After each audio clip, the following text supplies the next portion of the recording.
네, 여러분 안녕하세요. 중국 경제가 정말 디플레이션 우려 상황에 놓인 걸까? 이런 질문을 정말 많이 주고 계시죠. 정말 중국 경제가 흔들리고 있다, 뭐 발버둥 치고 있다, 꼬꾸라지고 있다, 이런 표현이 맞긴 맞는 것 같습니다.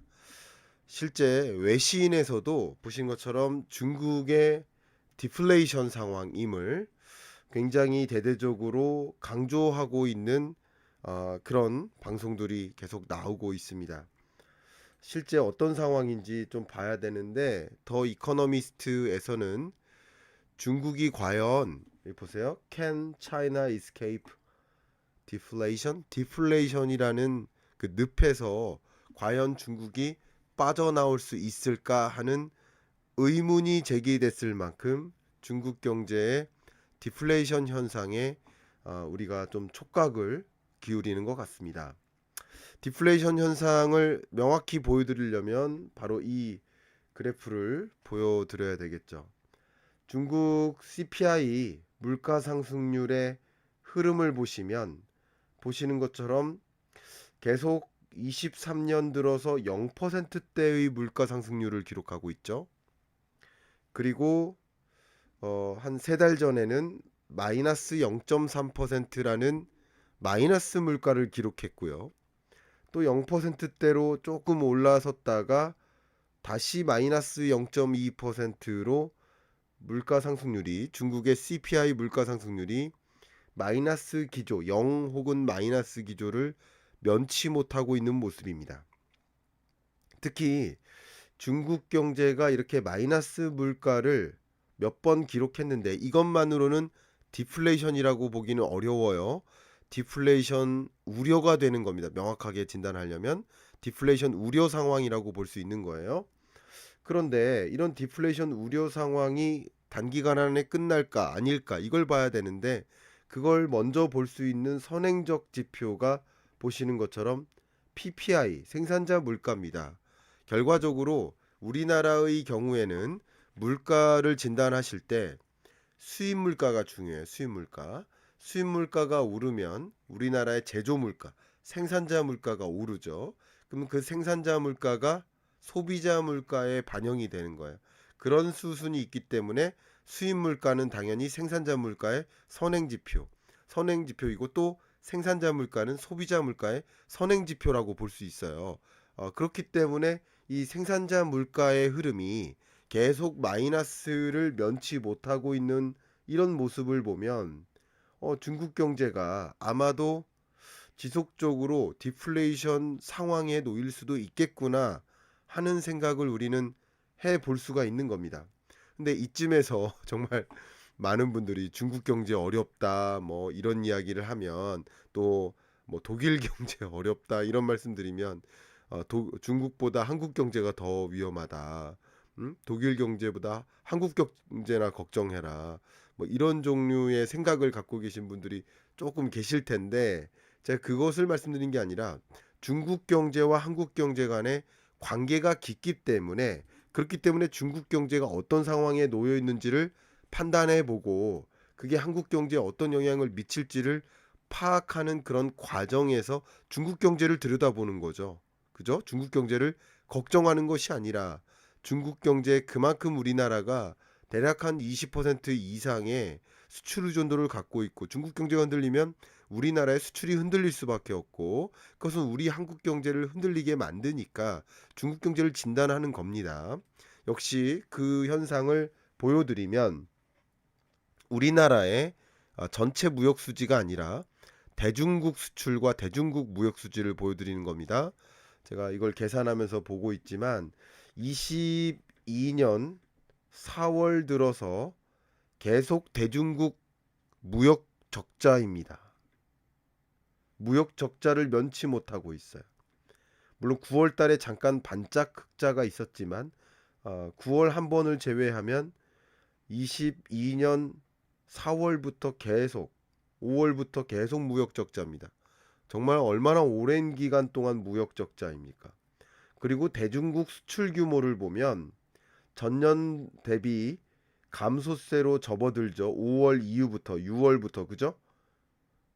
거의 이제 4월부터라고 볼 수 있는데 5월에 반짝 반등한 거죠.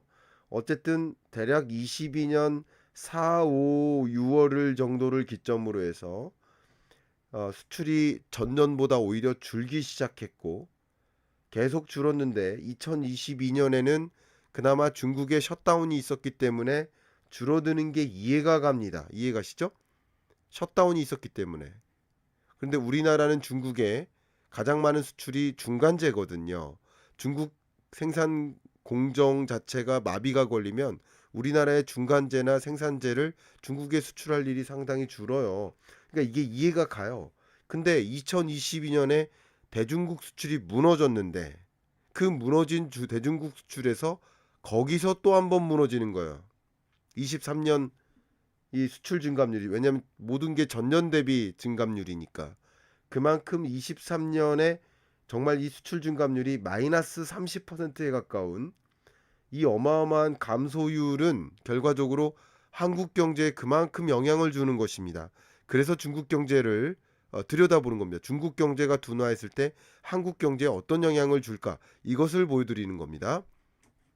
그리고 종종 그런 말씀을 하시는데 중국 경제가 그래도 올해 5%, 내년 4.2%그 정도 성장하면 한국 경제나 걱정해라. 한국 경제는 1.4% 성장하면서 왜 중국 경제 걱정하느냐, 이러는 말씀을 하시는데 중국 경제가 5%로 성장하다가 그전에는 6%로 성장하다가 그리고 또 내년에는 4%로 성장하는 성장률이 이렇게 뚝뚝 떨어지는 현상이 위험한 거예요. 성장률이 높다 낮다가 중요한 게 아닙니다. 경제는 제가 항상 말씀드리지만 스냅샷으로 보면 안 돼요. 중국 경제 성장률 5, 한국 경제 성장률 1.4 이렇게 보시는 게 아니라 중국 경제가 어디에서 어떻게 변화하는지, 한국 경제는 어디에서 어떻게 변화하는지를 봐야 되는데, 물론 한국 경제도 위태위태합니다. 그 부분도 이따가 말씀 명확히 드릴 겁니다. 그런데 중국 경제가 이렇게 어, 디플레이션 상황에 놓인 만큼, 디플레이션 우려 상황에 놓인 만큼, 그러면 왜 디플레이션 상황에 놓일까요? 제가 계속 말씀드리는데 중국에서 과일을 파는데 과일 가격을 떨어뜨려요. 왜 그런 거예요? 안 팔리니까예요. 그만큼 소비가 둔화돼서입니다. 그러니까 중국 경제의 펀더멘탈이 어떤지를 명확히 들여다봐야 합니다. 들여다봐야 합니다. 그리고 또 보여드린다면 이뿐만 아니라 그만큼 대중국 수출이 급격하게 줄어들면서 중국에 대한 의존도가 한때는 26.8%였는데 이후에 지금은 약 19.7%로 9월까지의 대중국 무역 규모를 가지고, 그리고 대미국 무역 규모를 가지고 계산을 해봤더니 한국의 중국에 대한 수출 의존도가 19.7%로 떨어지고 미국에 대한 수출 의존도가 18%로 다시 올라가고 있어요. 이 두 개 국가가 우리나라의 가장 대표적인 수출 대상국이거든요. 그러니까 이런 현상이 야기되고 있다라는 것을 들여다본다면 중국 경제가 얼마나 위험한지 이런 것을 확인해 보는 것은 매우도 중요할 수 있겠구나, 이런 말씀을 다시 한번 드려봅니다. 자, 그런 관점에서 이제 중국 경제를 볼 때 하나하나 좀 진단을 해봐 드려야 되는데요. 말씀을 한번 드려보겠습니다. 어, 제 바깥으로 제 창문을 열어놨는데 헬기가 좀 지나가고 있어요. 아까도 기차가 지나간 게 아니라 헬기가 지나간 겁니다. 지금도 헬기가 지나가고 있는데 조금 소리가 안 좋더라도 양해를 구하겠습니다. 근데 왜 이렇게 라이브 하는데 이 밤에 헬기가 지나가는지 모르겠어요. 자,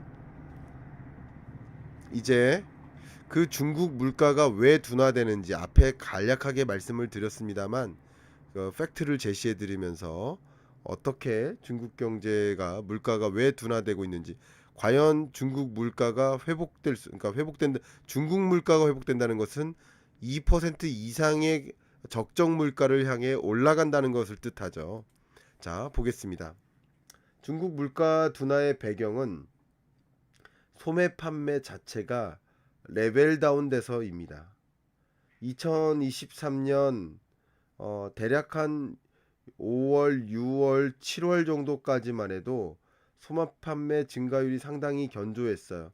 근데 이 소매 판매의 증가율은 22년 대비니까 23년에 이렇게 증가하는 건 당연한 현상이라고 볼 수 있어요. 그죠? 왜냐면 2022년이 어려웠잖아요. 셧다운이었잖아요. 근데 2023년에 소매 판매 증가율이 그냥 레벨 다운 되죠. 이런 것들이 중국의 소매 판매가 이렇게 다시 말하면 소비가 둔화되니 그것이 결국 소비가 둔화됨에 따라서 중국 물가가 둔화되는 것이다라고 확인할 수 있는 겁니다. 또 중국 가계의 예금과 소비 심리를 좀 보면 중국이 계속 예금 규모가 늘어요. 2021년에도 매월 늘다가 2022년에도 레벨업 돼서 계속 늘다가 2023년에는 신규 예금액이 22년보다도 또 레벨업 돼서 올라가고 있는 흐름이죠. 그렇죠. 이런 흐름은 뭐야? 그만큼 중국 경제가 불안하다, 불안감을 느낄 때 저축을 늘리거든요. 현재 소비를 줄이고. 그런 현상이 여기 야기되고 그것을 소비자 신뢰지수로 봤을 때도 그냥 레벨이 뚝 다운돼서 100 밑에서 밑돌고 있죠. 이런 현상이 결국 중국 소비가 당장 진작되기는 힘들겠구나라는 것을 보여주는 근거입니다.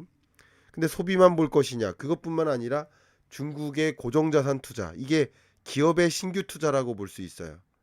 기업이 신사업해 볼까? 신제품 만들어 볼까? 아니면 생산 설비 용량을 늘려 볼까? 이게 고정자산 투자인데 고정자산 투자가 중장기적으로 계속 뚝뚝 떨어지는 현상. 이런 현상은 결과적으로 중국 경제의 내수를 보여주는 거예요. 내수.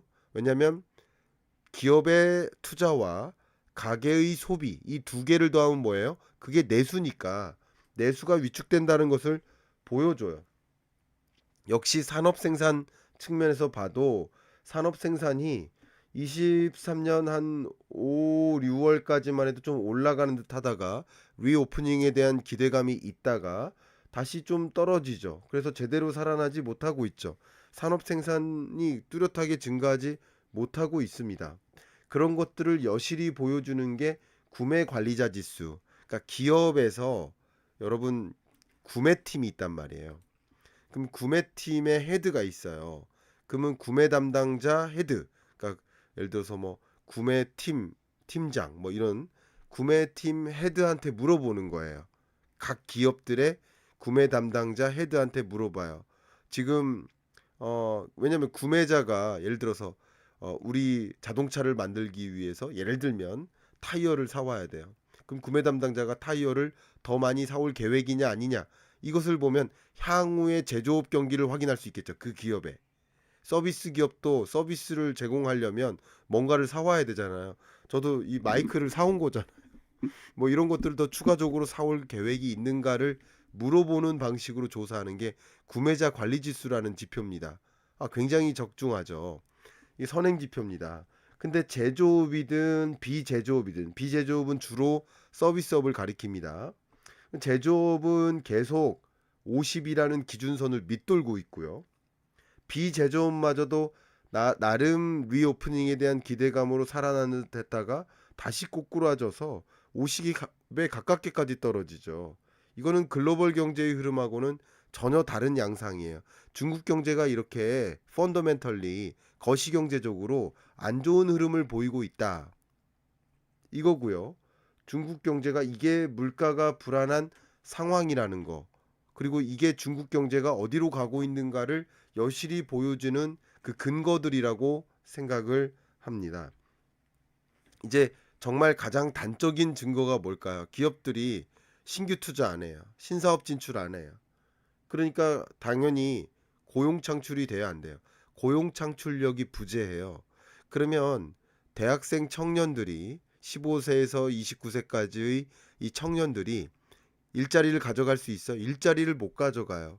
그러니까 실업률이 높아지겠죠. 특히 어떤 실업률? 청년 실업률이 올라가고 있어. 그런데 그 청년 실업률이 보시는 것처럼 20.8%라는 역사상 정점을 찍고 그 다음 21.3%로 역사상 정점을 갱신한 다음에 8월 15일 날 발표되는 7월 중국의 청년 실업률은 아예 발표를 안 해버리기도 하죠. 그리고는 그 이후에 8월 실업률, 9월 실업률, 10월 실업률, 청년 실업률은 아예 발표를 계속 안 하고 있습니다. 그게 더 중국 경제에 부정적인 영향이 있을까봐 발표를 안 하는 모습인 거예요. 물론 전체 실업률은 나름 괜찮으니까 발표를 하는데 이 정도 선에서 유지되고 있습니다만 청년 실업률이 그만큼 문제가 있다는 것은 이게 새롭게 졸업하는 대졸자들을 이렇게 포용할 만큼 고용 창출력이 없는 상황이라고 정리를 해볼 수 있을 것 같습니다. 이렇게 중국 경제가 어디로 가고 있는지 이 실업률도 많이 보여주고 세계적으로 인플레이션을 놓고 고민하고 있는데 중국만 나홀로 디플레이션을 우려할 정도면, 그리고 중국의 물가 상승률이 만약에 지금 0%라고 해볼게요. 근데 우리나라의 물가 상승률이 0%인 것과 같습니까? 원래 신흥국들은 고물가, 고금리, 고성장 체제예요. 선진국들은 저물가, 저금리, 저성장 체제라고요. 그러니까 중국의 목표 물가는 미국이나 한국과 같은 선진국들의 목표 물가보다 레벨이 높을 텐데 그 목표 물가보다도 더 크게 하회하는 마이너스 물가니까 지금 글로벌 인플레이션 상황에서 중국 경제가 디플레이션이 우려되는 이런 상황이라고 진단한다면 이건 정말 문제가 있는 겁니다. 정말. 그리고 다시 한번 말씀드리지만 어쨌든 청년 실업률이 이렇게 역사상 정점에 가까운 이런 숫자를 보이는데 문제가 없다고 할 수 있는가. 그래서 IMF도 이미 중국 경제에 대해서 수차례 경고했는데 한때 14%대의 정말 높은 성장률을 보이던 이 중국 경제가 10%, 9%, 8%, 7%, 6%, 그리고 이제는 5%, 내년은 또 4.2%로 성장률이 뚝뚝 떨어지고 있다라고 전망을 하고 있는 겁니다. 이게 중국 경제가 어디로 가고 있는가라는 것을 단적으로 보여주는 근거가 될 것입니다. 근데 지금 중국 경제를 놓고 봤을 때 또 가장 취약한 고리가 뭐예요? 가장 취약한 고리가 건설 산업 아닙니까? 그럼 건설 산업에 특히 이런 중단과 중국 경제가 뚝뚝 떨어지는 디플레이션 우려 상황, 중국 경제가 강하게 좀 어쩌면 소프트 랜딩이 아닌 하드 랜딩에 가까운 이런 흐름을 보이는 것이 한국 경제에 어떤 영향을 미칠지, 수출 관점에서 어떤 영향을 미칠지 가늠하실 수 있게 이미 제가 의견을 드렸는데요, 좀 전에. 근데 일단은 좀 이 건설 산업이라는 관점에서도 해석을 해봐야 될 것 같아요. 특히 가장 취약한 고리가 중국 경제가 취약해지면 한국 경제에 어떤 영향을 미칠까를 봐야 되는데 가장 취약한 고리가 중국의 바로 건설 산업이니까, 그럼 건설 산업이 중단되면 KDI에서 이런 보고서가 나왔습니다.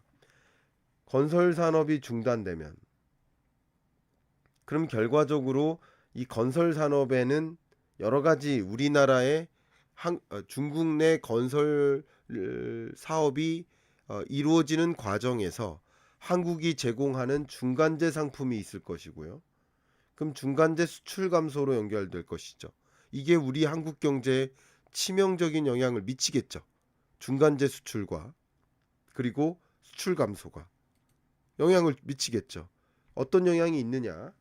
중국 건설업 생산 10% 감소할 경우 한국의 산업별 생산에 미치는 영향을 조사를 했는데 KDI에서 중국 건설업 10% 감소는 중국 GDP가 약 2.4% 감소하는 요소이고, 그러면 한국 GDP는 0.4% 감소할 것으로 추정했습니다. KDI가 추정을 했습니다. 그 보고서에 발표를 했습니다.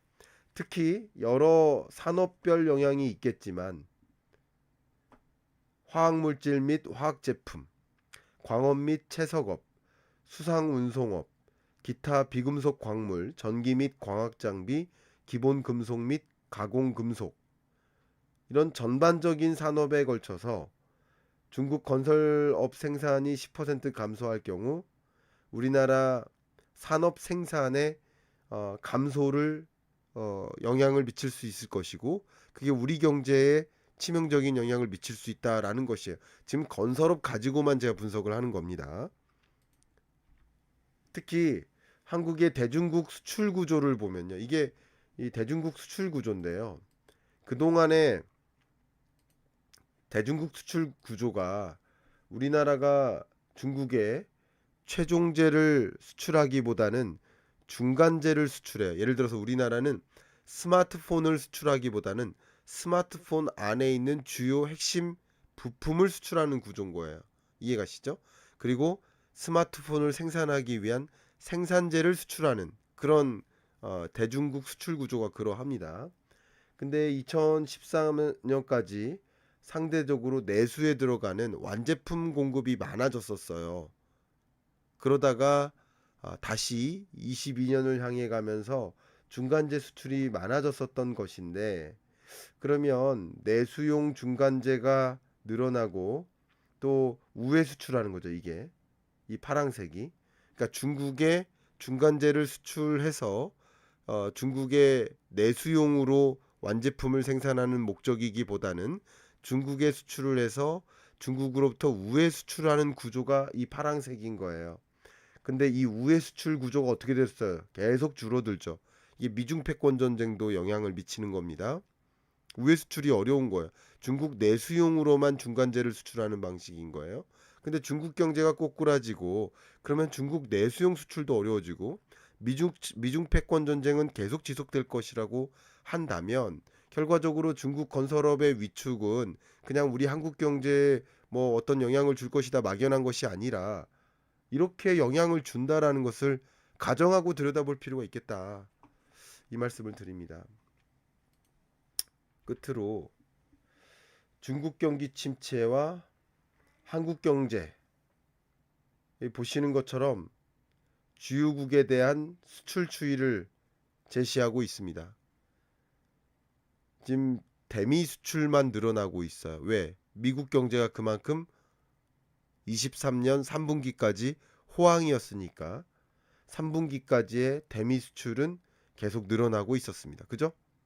이게 그나마 버틴 거예요.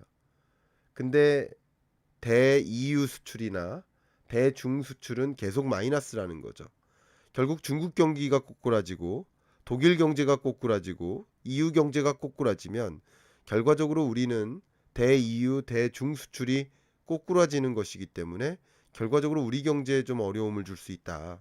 이런 것을 그림 그리시면서 들여다볼 필요가 있겠고, 24년까지도 중국 경제가 더 어려워질 것이다. 올해보다 내년이 더 어려워질 것이다라는 말씀을 꾸준히 드려왔는데, 이런 중국 경제가 이런 상황까지 놓이고 디플레이션 우려가 아닌 실제 디플레이션 상황까지도 놓이게 될 수 있음을 감안하고 그런 상황에 우리는 어떻게 대응을 할지를 좀 고민해 보는 어떤 디리스킹 전략, 짧게만 말씀드리겠습니다만 그런 전략을 고민해야 할 시점이 아닌가 이런 생각을 합니다.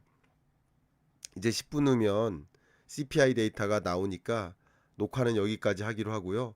녹화용으로 마지막 코멘트 드린다면 스태그플레이션 2024년 경제전망 이 책을 통해서 여러분이 24년에 중국 경제가 어떻게 흘러가고 그리고 우리는 어떤 식으로 대응을 해야 될지 좀 해안을 찾는데 참조가 되기를 바라는 마음으로 녹화 영상은 여기까지 마무리하도록 하겠습니다. 이제 10분 후에 CPI 데이터 분석을 들어갈 수 있도록 하겠습니다.